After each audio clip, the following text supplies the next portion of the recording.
तो ऐसे में हमें इस बार लगता है कि केवल युवाओं का प्रयास ही नहीं, केवल किसी राजनीतिक दल का प्रयास ही नहीं, इस बार अभिभावकों को प्रयास करना होगा। मानव श्रृंखला से सरकार इसलिए घबराई थी कि मानव श्रृंखला में 4 लाख लोग आए थे और सबसे खास बात थी उनमें 5 साल की बहन से लेकर 95 साल की दादी भी मौजूद थी। 40 साल के लोग थे, 60 साल के लोग थे, 70 साल के लोग थे, इसीलिए सरकार बैकफुट पर आई थी।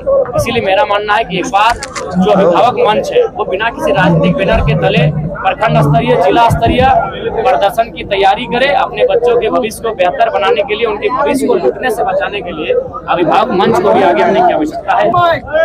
देखिए, हमने तो पहले ही कहा है कि झारखंड में आपको विशेष वादा करने की जरूरत नहीं है। झारखंड आपको नियत से चलाइए, झारखंड केवल आप एक सिस्टम से चलाइए, झारखंड को आप अपने परिवार से बाहर सोच के चलाइए, झारखंड बहुत गति से आगे बढ़ेगा। आप गुजरात की धरती पर आए हुए यहाँ के लोगों से क्या कहेंगे? लेकिन यहाँ जाते ही पता चला कि तो यहाँ के स्थानीय जनप्रतिनिधि है, सांसद हैं, विधायक हैं, पड़ोसी वाले विधायक हैं, सांसद हैं, तो यहाँ के लोगों की जो आजीविका का साधन है उन पर डैमेज करने का काम कर रहे हैं, अपनी शक्तियों का दुरुपयोग करते हुए उनके काम में अवरोध उत्पन्न कर रहे हैं। और साथ ही यहाँ पंजी 2 गड़बड़ी का मामला सामने आया। इचाकी का खेत वाली धरती है, किसानों की धरती है, चारों तरफ हरे हरे मैदान है, खेत खलिहान है, तो पंजी 2 का मामला भी प्रकाश में आया है। उस पर भी हम लोग संज्ञान ले लिए हैं, उस पर भी हम लोग निश्चय ही प्रदर्शन करने की तैयारी में है। और जब हम लोग सत्ता में आएंगे तो बाकायदा सीओ को हाजिर होने का आदेश देंगे कि पंचायत में जाके जनता दरबार लगा के जो पंजी 2 की गड़बड़ी का मामला, ऑनलाइन जो मामला आ रहा है, उनका निष्पादन करने का।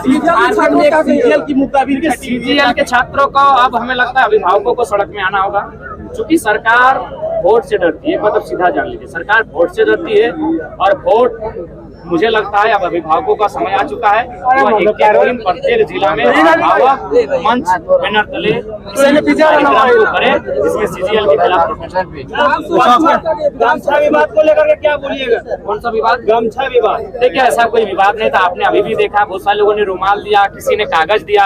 अब कागज को हम कोने में रख दिए, 2 घंटे स्पीच चला तो कभी कागज मेरे पाँव में सट गया होगा, तो वो कोई विवाद नहीं। कुछ लोगों ने राजनीति करने का प्रयास किया, उसके बाद भी मैंने 1000 बार मैं माफी मांग लूंगा। माफी मांगने से मेरा कद छोटा नहीं होगा।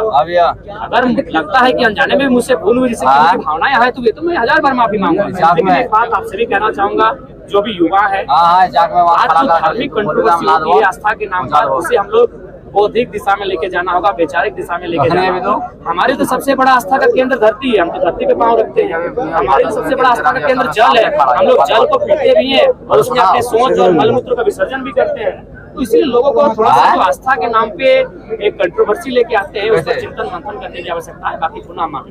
अच्छा, पार्टी का सहयोगी देखिए, वो तो आप लोग बैठे देख रहे हैं कि साहेबगंज में हमारा, साहेबगंज में अगर वहाँ मुख्यमंत्री भी जाते हैं और बीजेपी वाले नेता भी जाते हैं तो बहुत मशक्कत करनी पड़ती है उन सुदूर क्षेत्रों में। गंगा नदी का तट है, लेकिन वहाँ जब हम गए तो पाँव रखने की जगह नहीं थी। मंच हमारा पहली बार, उसके बाद भी लोग खड़े थे, तो जन समर्थन बहुत अच्छा मिल रहा है। उम्मीद है अपने मेहनत से हम लोग उसे वोट में तब्दील करेंगे। अच्छा, पार्टी का सहयोगी अगर आपका बात करें, संजय मेहता जी, जो एक तरह से कहा जाए तो जेल गेम का एक न्यू माना जा सकता है। न्यू बात गिरिडीह के साथियों ने दिया था, बोकारो के साथियों ने न्यू को रखा था, उसके बाद धीरे धीरे उसका प्रचार प्रसार हम लोगों ने किया था। न्यू गिरिडीह, धनबाद, बोकारो के तत्वाधान में हुआ था। अच्छा, वो पार्टी छोड़ दी है, इस पर उनको शुभकामनाएं। छोड़ दिए, बहुत सारे लोग छोड़ के चले जाते हैं। अभी जेपी पटेल ने पार्टी छोड़ा, तो कभी इंटरव्यू उतना नहीं ली, छोड़ के चले गई है। छोड़ना आना ये राजनीति में चला रहता है, उनको जहाँ भी रहे शुभकामनाएं। अच्छा, लोकसभा चुनाव में, चुनाव की रणनीति में ऐसा क्या कमी रह गया था जो अभी आप विधानसभा चुनाव की रणनीति बनाए हैं? देखिए, लोकसभा चुनाव में कमियां रही, क्योंकि पहला चुनाव था, हमारे पास हम लोग कैडर तैयार नहीं किए, केवल हम लोग एसपी दिए और एसपी से ये वोट आया। पहली बार हिस्ट्री में कि 8.5 लाख वोट आपके एसपी से प्रभाव से लोगों ने वोट किया है। तो कैडर्स में कमी रही, बूथ मैनेजमेंट में कमी रही। हम लोग बूथ मैनेजमेंट की दिशा में काम कर रहे हैं, कैडर्स की दिशा में काम कर रहे हैं और हर एक समुदाय से उनके बीच जाकर बैठकर वार्तालाप और बातचीत करने का प्रयास कर रहे हैं। हेलीकॉप्टर हमें भी मिल जाएगा। ऐसा बात नहीं कि हमारे साथी, बहुत सारे साथी इंजीनियर हैं, डॉक्टर हैं और विदेशों में भी काम कर रहे हैं। कोई अच्छा उनका टर्नओवर भी है, 1 लाख, 1.25 लाख, 1.5 लाख, 2 लाख, वे लोग हेलीकॉप्टर मैनेज कर देंगे। लेकिन हमने मना किया है, क्योंकि देखिए होता क्या है कि हमारी जनता भोली वाली है। बाकी जो पॉलिटिशियन है वो क्या करेंगे, इनको मैनिपुलेट करेंगे कि आपका नेता तो स्कॉर्पियो में हो गया, अब हेलीकॉप्टर में उड़ने लगा। हम लोग स्कॉर्पियो से ही देख लेंगे कितना एनर्जी है। डुमरी के अलावा मांडू से भी आपके चुनाव लड़ने की सियासी गलियारों में चर्चा है। चर्चा है, और चर्चा को खारिज मत कीजिए, चर्चा को चर्चा रहने दीजिए। बिना खर्चा का चर्चा होता है। और दूसरी सीट अभी संभावना रहने दीजिए, और दूसरी सीट की घोषणा चौथे चरण में किया जाएगा।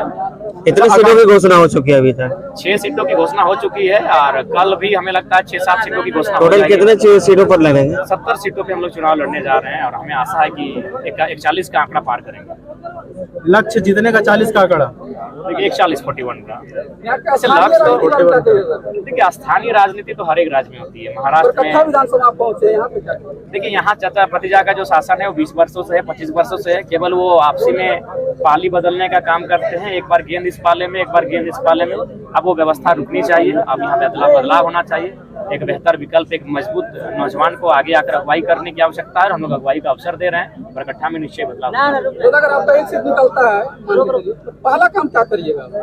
देखिए, सबसे पहली बात, हम लोग जो काम कर रहे हैं, हम लोग सरकार बनाने के लिए आए हैं। अगर आप काम करना चाहते हैं तो उसके लिए आपको डायरेक्ट रूप से सरकार में आना होगा, फिर आपको योजना लेके आना होगा। गली नली सड़क में आप रह जाएंगे ना।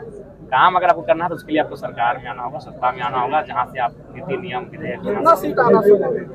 देखिए, 41 सीटों की संभावना लेकर हम लोग आगे बढ़े हैं, और उम्मीद है कि राज्य की जनता एक नए दल को नई विश्वास के साथ सौंपेगी। अच्छा, सामान्यतः देखा गया है कि पार्टी जो है, पार्टी का लीडर जो है वो सरल दिखते हैं, लेकिन आप इतने अग्रेशन में दिखते हैं। तो देखिए, चूंकि सरल हम भी हैं, हमसे सरल कोई नहीं है ना। हमारे पहनावा को देखिए, हमारे खान पान को देखिए, हमारे रहन सहन को देखिए, हमारे व्यवहार को देखिए। हम जब लोगों के बीच आते हैं तो हमको लगता है रोज हमको लात जूता का मैंने खाना पड़ता है, मैंने ठोकर खाना पड़ता है, कोई हाथ में तो कोई पाँव में। कभी हमारे एंट्री को देखिएगा तो हम बहुत सरल है, लेकिन सवाल है कि अगर हमारे एग्रेशन से मेरे राज्यवासियों का भला हो, अगर उनकी नौकरियां जो छीनी जा रही है वो बच जाए, तो एग्रेशन में बुराई नहीं है। आपने दिल्ली से फोन की बात की कि आपसे संपर्क किया जा रहा है? ये तो लोकसभा से ही संपर्क चल रहा है, अभी भी चल रहा है, लेकिन हम लोगों ने स्पष्ट कह दिया है, झारखंडी मुद्दों के साथ हम लोग चुनाव में अकेले लड़ेंगे।